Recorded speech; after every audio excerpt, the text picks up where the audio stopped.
Ora então, bom dia. Estamos juntos outra vez, graças a Deus, para mais um estudo da Palavra de Deus, mais um estudo, mais uma lição da nossa Escola Bíblica, disponibilizado agora nestas novas plataformas, através destas tecnologias, da internet, graças aos computadores, às câmaras, etc. Nós vamos continuar a estudar o livro de Números. Na semana passada nós tivemos a segunda lição sobre o livro de Números. Há 2 semanas nós estudámos o capítulo 9 e estudámos como Deus se manifestava na vida do seu povo e se mostrava a sua presença na vida do povo através da coluna de nuvem durante o dia em cima do tabernáculo e da coluna de fogo durante a noite também em cima do tabernáculo. A semana passada estudámos Números 14. Estudámos a revolta do povo em Cades Barnea antes de chegar à Terra Prometida, mesmo à entrada da Terra Prometida, e como castigo Deus decidiu que nenhum daqueles que estavam ali, nenhuma daquela geração que tinha saído do Egito iria poder entrar na Terra Prometida. Hoje nós vamos olhar para o capítulo 20 de Números, um bocadinho mais à frente, exatamente 40 anos depois do que aconteceu na semana passada.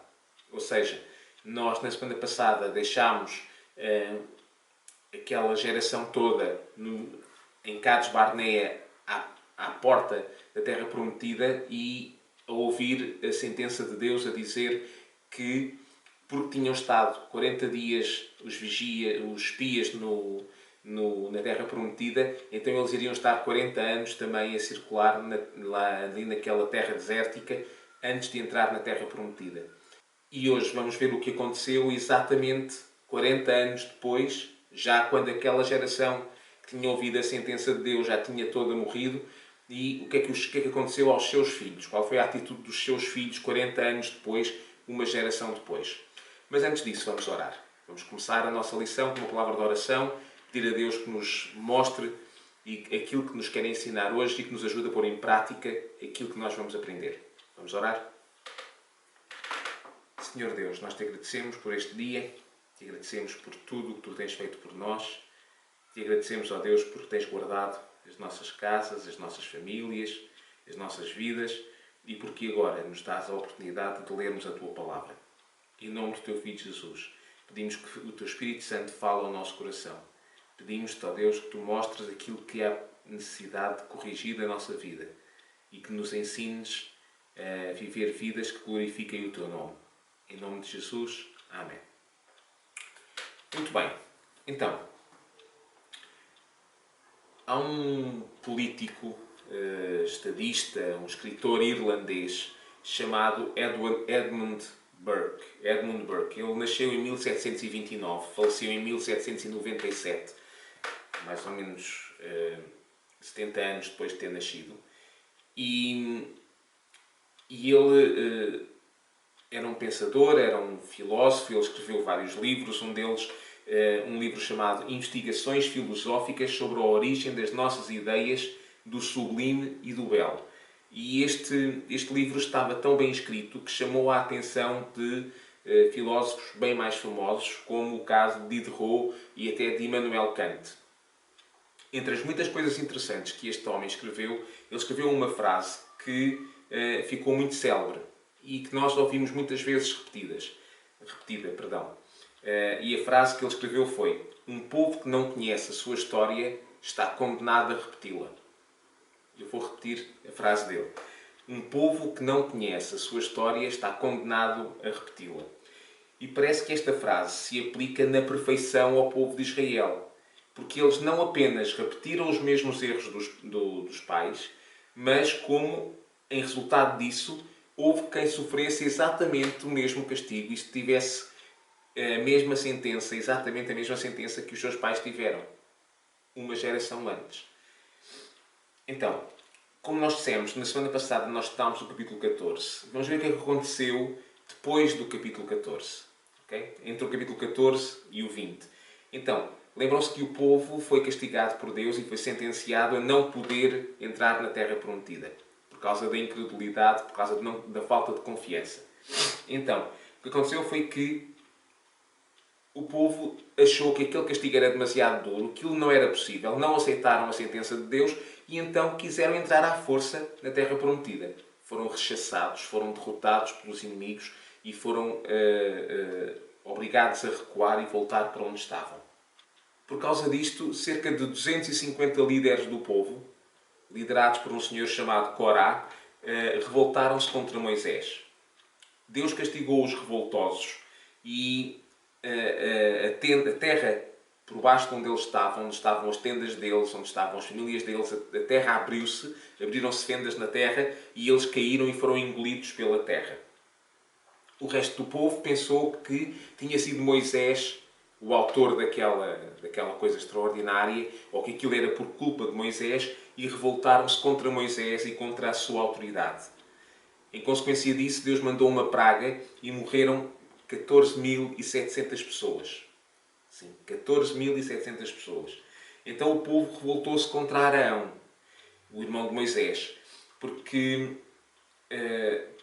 pensavam que ele só era o líder, só era sumo sacerdote, porque era o irmão de Moisés, tinha uma posição de privilégio.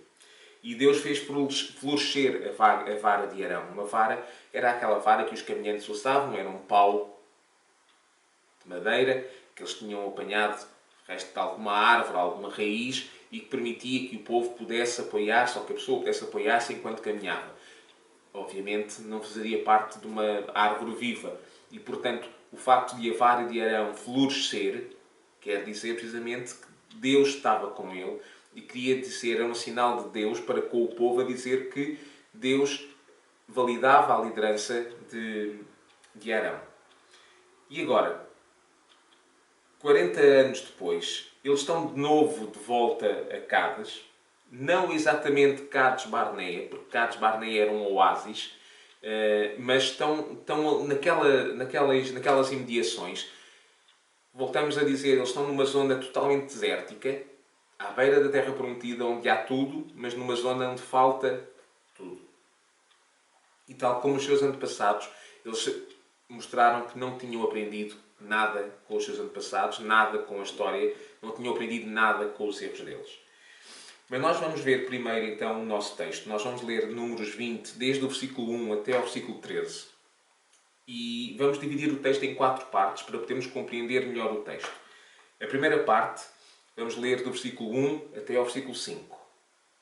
A segunda parte vamos ler do versículo 6 até ao versículo 8. A terceira parte do 9 até ao 11. A quarta parte do 12 até ao 13. E depois vamos fazer uma aplicação pessoal daquilo que aprendemos com esses israelitas e com Arão e com Moisés. Então, vamos ler então os primeiros 5 versículos. Diz assim o texto bíblico. Toda a comunidade dos israelitas chegou ao deserto de Sim, no primeiro mês do ano, e instalaram-se em Cádiz. Miriam morreu e foi ali enterrada. A água faltou ao povo e amotinaram-se à volta de Moisés e de Arão. E discutiram com Moisés, dizendo: Oxalá tivéssemos morrido com os nossos irmãos castigados pelo Senhor. Por que é que nos trouxeram para este deserto, a nós que somos o povo do Senhor? Foi para morrermos aqui, nós e os nossos gados?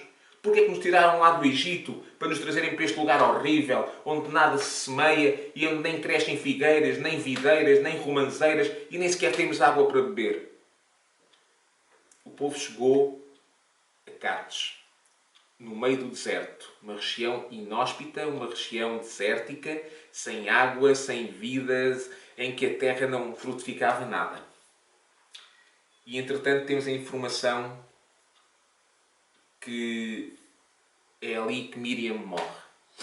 Miriam, a irmã mais velha de Moisés, nós já conhecemos desde os tempos desde Êxodo, em que Moisés era um bebê e estava numa cesta de vime, em que a sua mãe tentava salvá-lo da ordem do faraó, que tinha mandado matar todos os bebés hebreus, todos os bebés que nascessem de sexo masculino. E Miriam acompanhou a cesta que estava posta no rio e viu a corrente do rio levar a cesta até à filha do faraó.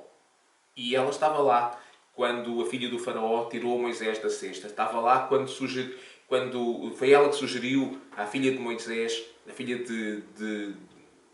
do faraó, que havia uma ama hebreia que podia cuidar do menino.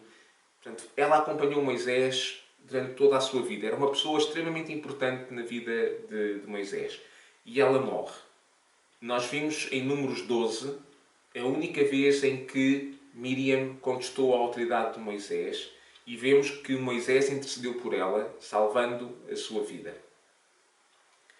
Mas vimos também nestes versículos que Moisés não teve tempo para chorar a morte da sua irmã.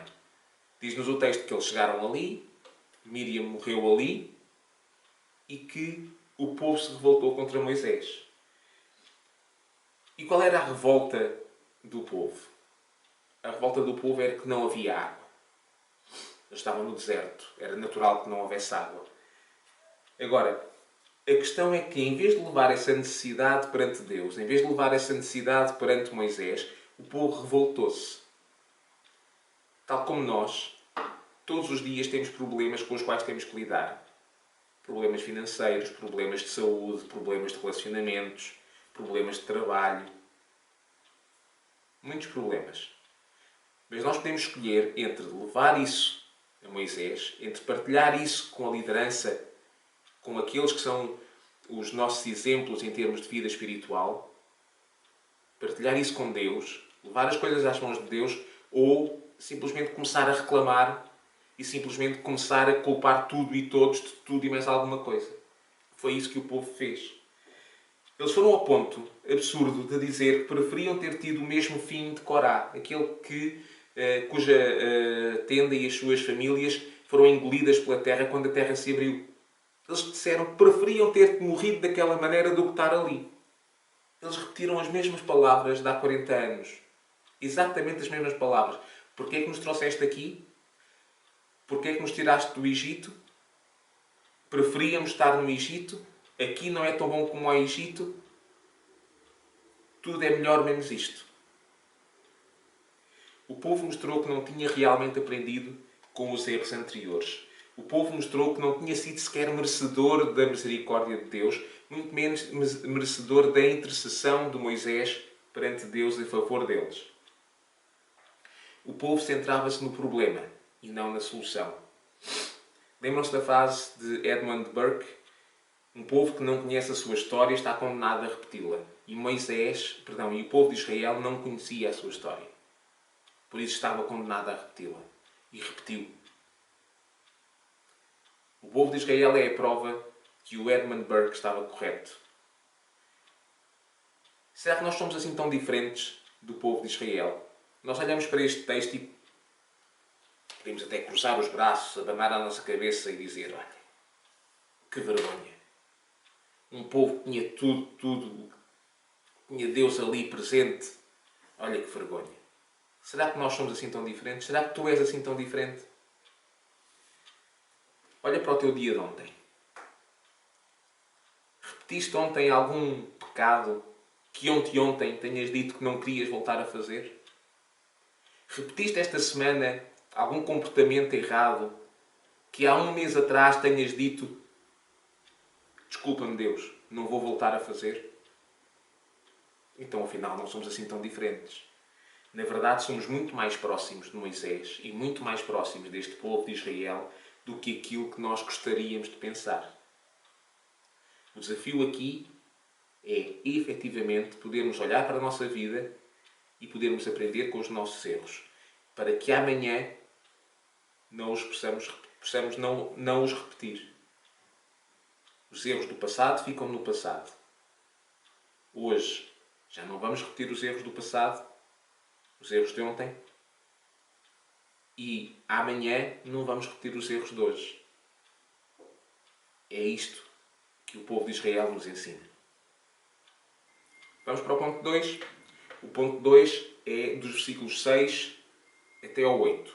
E diz assim o texto bíblico: Moisés e Arão afastaram-se do povo e dirigiram-se para a entrada da tenda do encontro, tabernáculo, e inclinaram-se de rosto em terra, e o Senhor manifestou-lhes o seu maravilhoso poder. O Senhor disse a Moisés: pega na tua vara, reúne todo o povo, na companhia do teu irmão Arão, e na presença do povo, ordenem ao rochedo que faça jorrar água. Assim tirarás água do rochedo para dar de beber ao povo e aos seus gados. Em todo este relato de Números 20, nós temos 3 atores principais. Deus, Moisés e Arão e o povo. São os 3 atores principais. O povo já vimos porque é que é um dos atores principais. Pelos piores motivos. Agora o outro ator principal é Moisés, acompanhado do seu irmão Arão. E vamos ver porque é que ele é um ator principal. Porque quando eles tiveram que lidar com aquela revolta, enquanto estavam a chorar a sua irmã, a morte da sua irmã, e tiveram que lidar com aquela crise no seu povo, eles não procuraram confiar na sua autoridade, ou confiar na sua sabedoria, ou nos seus meios. Eles foram refugiar-se junto de Deus. Ao contrário do povo, é o 8 e o 80. O povo, perante a crise, centrou-se no problema e naquilo que podia fazer para resolver o problema. Não podia fazer nada, então culpou os outros. Moisés e Arão, perante um problema, centraram-se naquele que pode e que é a solução do problema. Centraram-se em Deus. E procuraram Deus. Entregaram tudo a Deus. Eles afastaram-se da crise. É interessante ver que eles podiam ter começado logo a disparatar e a responder ao povo, mas não o fizeram. Eles afastaram-se da crise, afastaram-se das pessoas que estavam a criar-lhes os problemas e entregaram-se nas mãos de Deus. Diz-nos o texto que eles inclinaram-se de rosto em terra. Era uma posição de humilhação pessoal, de humildade perante alguém que merecia todo o seu respeito. É verdade que eles eram os líderes? É verdade. É verdade que eles tinham autoridade? É verdade. É verdade que eles eram legitimados por Deus? Sim, é verdade. E é verdade que eles não tiveram que ser eles a dizer isso ao povo. Deus diria e Deus defenderia a sua causa perante o povo. Deus iria falar por eles e defender a sua honra, a sua honestidade e a sua autoridade. Então, vimos que perante a crise, Moisés e Arão vão para o tabernáculo e o que é que Deus fez? Deus trouxe a solução. Deus disse-lhe, juntem-se os dois, reúnam todo o povo e ordenem ao rochedo para deitar água. Basicamente, o que Deus lhes pediu e o que Deus lhes disse foi, digam, falem para a rocha, para ela deitar água. Dessa forma, Deus seria glorificado. Dessa forma, o povo veria que eles estavam a obedecer àquilo que Deus disse. Portanto, o povo também deveria obedecer. E dessa forma, o povo veria que Deus estava a cuidar de todas as coisas e que Deus estava a preparar o caminho para eles e estava atento aos mais pequenos pormenores. A solução que Deus trouxe para Moisés e para Arão e para o povo excedeu largamente as suas expectativas. O povo estava a pensar já onde é que poderia ir para arranjar água. Quantos quilómetros é que tinha que fazer? Quantas pessoas é que poderiam ir? Quantos é que teriam que ficar? Que água é que tinham ainda em reserva para poder aguentar enquanto esperavam que outros trouxessem água ou trouxessem novidade sobre a localização de algumas nascentes? Deus superou todas as expectativas. Quando nós entregamos as coisas a Deus, quando fazemos como Moisés e Arão, deixamos tudo nas mãos de Deus, então aí nós vamos ver que Deus consegue superar as nossas mais otimistas expectativas. Ponto 3. Vamos ler do versículo 9 até ao versículo 11. Diz-nos assim, depois de Moisés ter recebido as ordens de Deus, vamos ver o que é que Moisés fez. Moisés pegou na sua vara, que estava diante do Senhor, tal como ele lhe ordenara. Com Arão, Moisés mandou reunir todo o povo diante do rochedo e disse-lhe, ouçam bem, ó gente rebelde, será que vamos conseguir tirar-vos água deste rochedo? Depois levantou o braço e bateu com a sua vara 2 vezes no rochedo e saiu tanta água que deu para todas as pessoas e todo o gado beber. Moisés começou bem. Moisés reuniu todo o povo, fez aquilo que Deus disse. Ele e Arão estavam a ser fiéis às ordens de Deus. Porque lemos no versículo 9 e no versículo 10 que ele reuniu todo o povo à frente do rochedo. Mas no versículo 11 e no final do versículo 10, aliás, já se nota bem a frustração na voz de Moisés. Quase conseguimos ouvir o tom de voz dele e quase que lemos no versículo 10, quase que conseguimos ver o Moisés a gritar. E depois estragou tudo. Depois Moisés estragou tudo. No versículo 10 nós vimos a frustração dele a crescer e no versículo 11 ele estragou tudo. No versículo 11 Moisés, em vez de falar com o rochedo, com a rocha, Moisés bate com a rocha. Bate com a vara na rocha. Totalmente diferente daquilo que Deus tinha dito. Totalmente diferente. Moisés errou porque deu lugar à sua frustração, à sua ira e deixou o povo pensar que ele é que ele ia resolver. Porque ele pergunta ao povo, será que vamos conseguir tirar água desta rocha? E depois bate 2 vezes e a rocha deita água. Parece que era alguma coisa que ele estava a fazer. Ele ficou com os créditos daquilo que Deus estava a fazer. O milagre era de Deus, mas os créditos ficaram para Moisés. O seu discurso estava centrado em si mesmo. Já não em Deus, mas estava centrado em si mesmo. Ele já não estava a ser o servo, o instrumento, mas estava a ser ele o ator principal. Nós lemos que Moisés bateu com a vara na rocha. A vara de Moisés já nos é conhecida de muitos outros relatos, muitos outros episódios.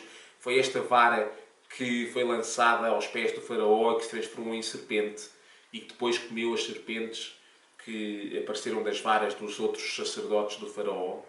Foi esta vara que, quando foi levantada, abriu ou deu o sinal da abertura do Mar Vermelho. Portanto, era uma vara que o povo conhecia, era um instrumento que o povo conhecia bem. E o que Deus tinha dito a Moisés não era para ele usar a vara. O que Deus tinha dito a Moisés era para ele falar, para ele dirigir a sua palavra à rocha, ao rochedo. E nós vemos em Gênesis 1 muitas vezes o relato e disse Deus. Haja luz e houve luz. Haja trevas e houve trevas. Haja água e houve água. Pela palavra Deus criou o mundo. E nós lemos em João 1 também que no princípio era a palavra. E a palavra estava com Deus e a palavra era Deus. Aquele que é a palavra estava no princípio com Deus e todas as coisas foram feitas por meio dele.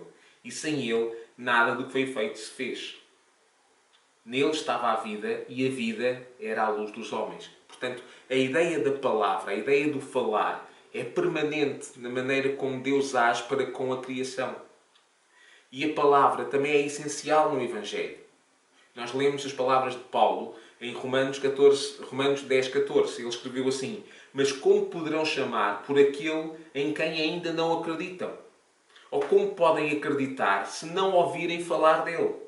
E como hão de ouvir se não há quem lhes fale da boa nova do Evangelho?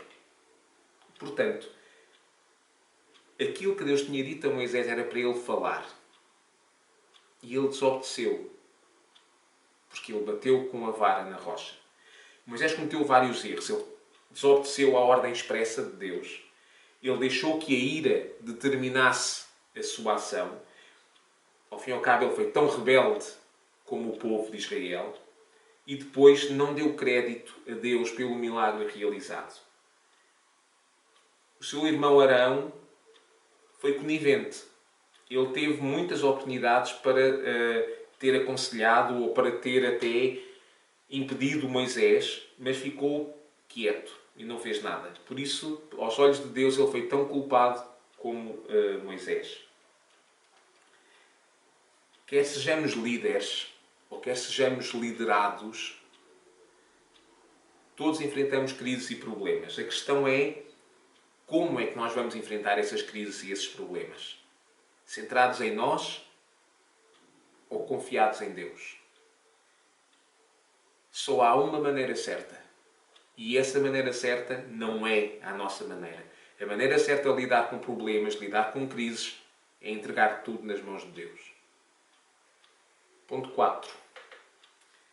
Versículos 12 e 13.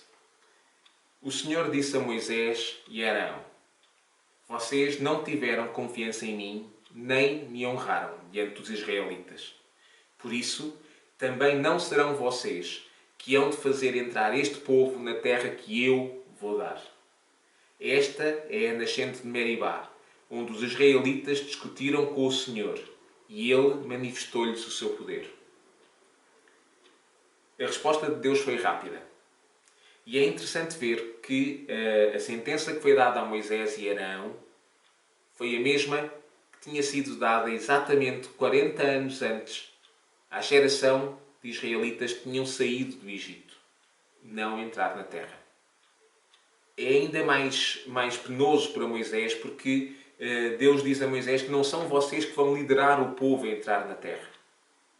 E esta era a missão que ele tinha dado lá antes, quando o mandou ao faraó, quando através da sarça ardente lhe disse que o tinha escolhido para libertar o seu povo e para o levar à terra prometida. E agora estava a dizer: não foste digno da missão que eu te dei.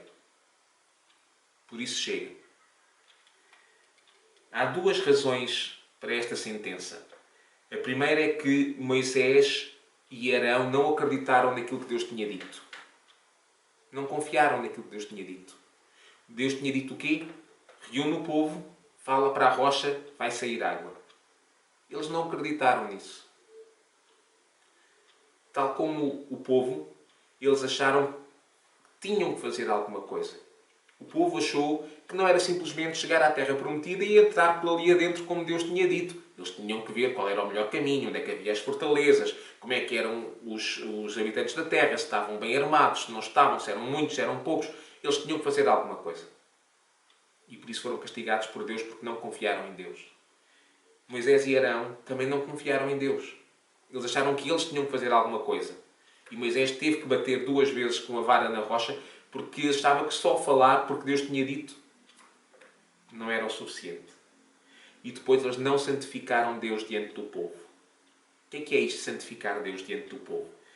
Eles não puseram o foco em Deus.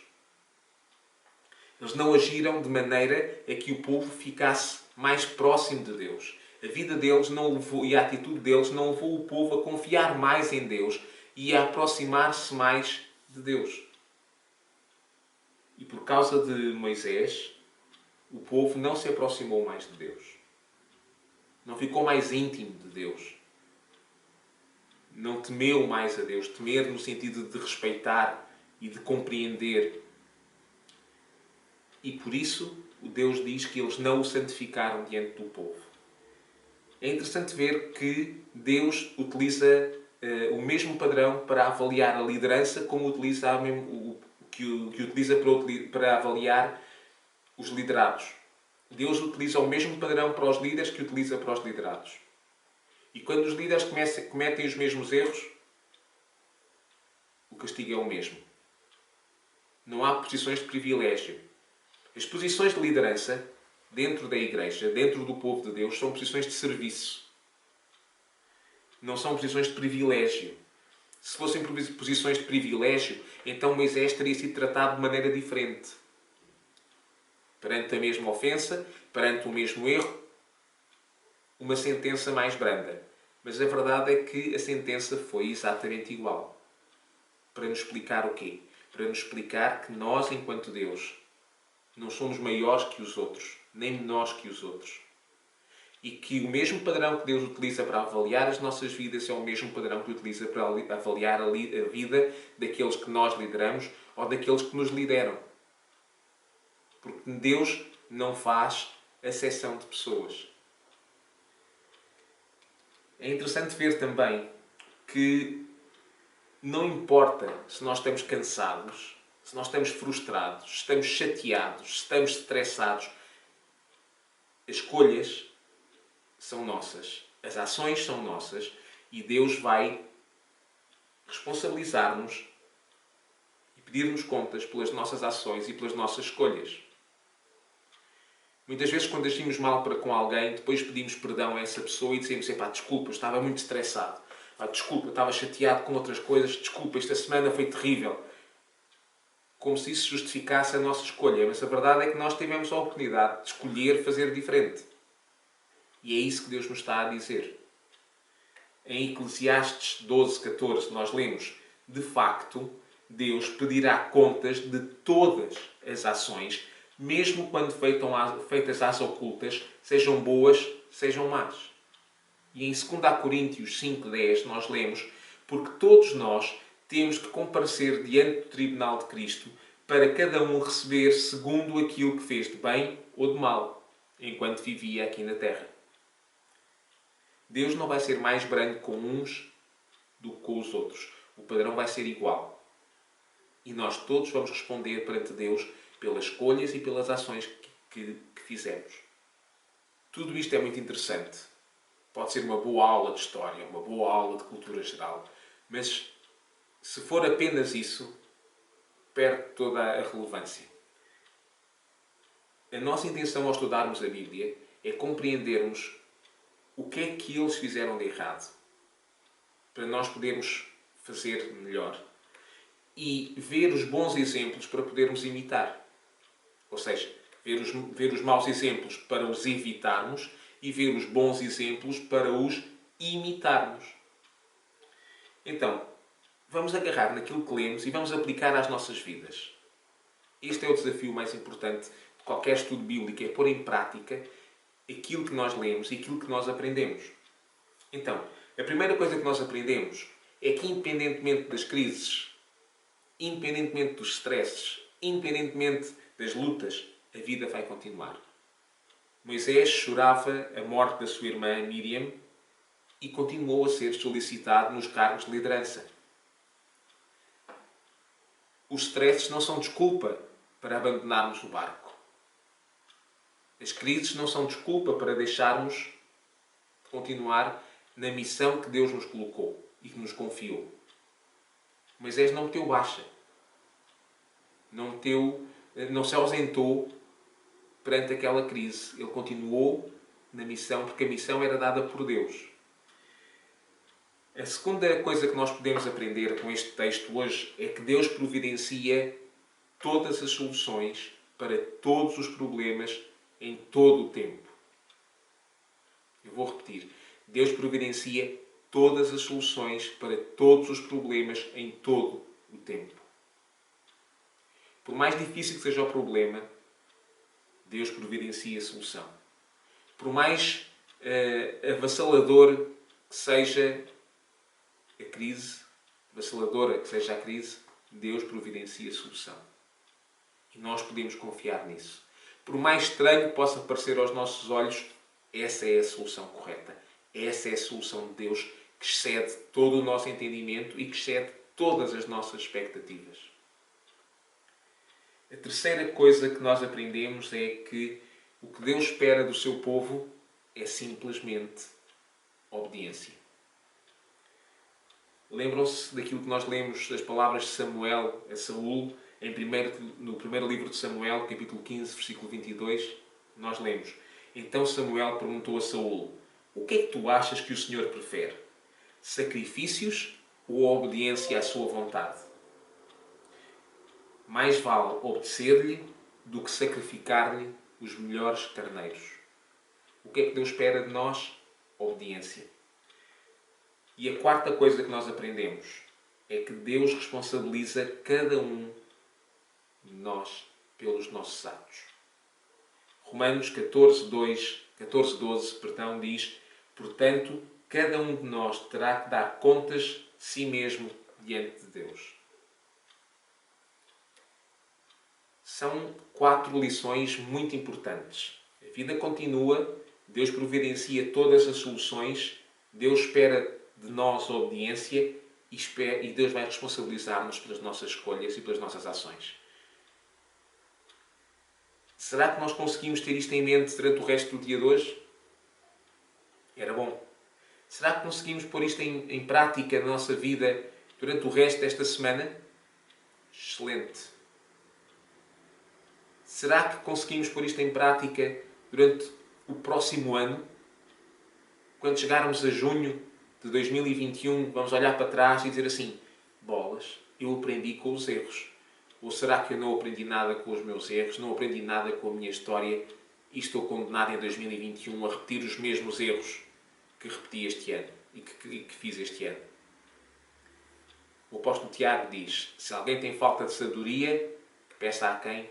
A Deus, que a todos dá em grande quantidade, não é? Portanto, nós vamos pedir agora a Deus que nos dê sabedoria para aprendermos esta lição e para pormos em prática na nossa vida.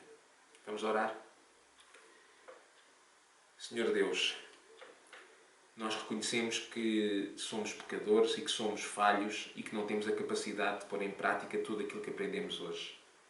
Pedimos a Deus a Tua bênção na nossa vida, a Tua sabedoria, não só para aprendermos bem estas lições, mas para podermos pôr em prática na nossa vida.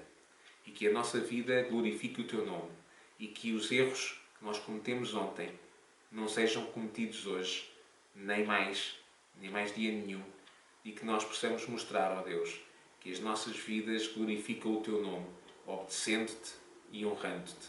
Em nome de Jesus. Amém. Ok. Terminamos mais uma lição. Voltamos a ver-nos para a semana, se Deus quiser. Até lá. Deus vos abençoe e uma boa semana.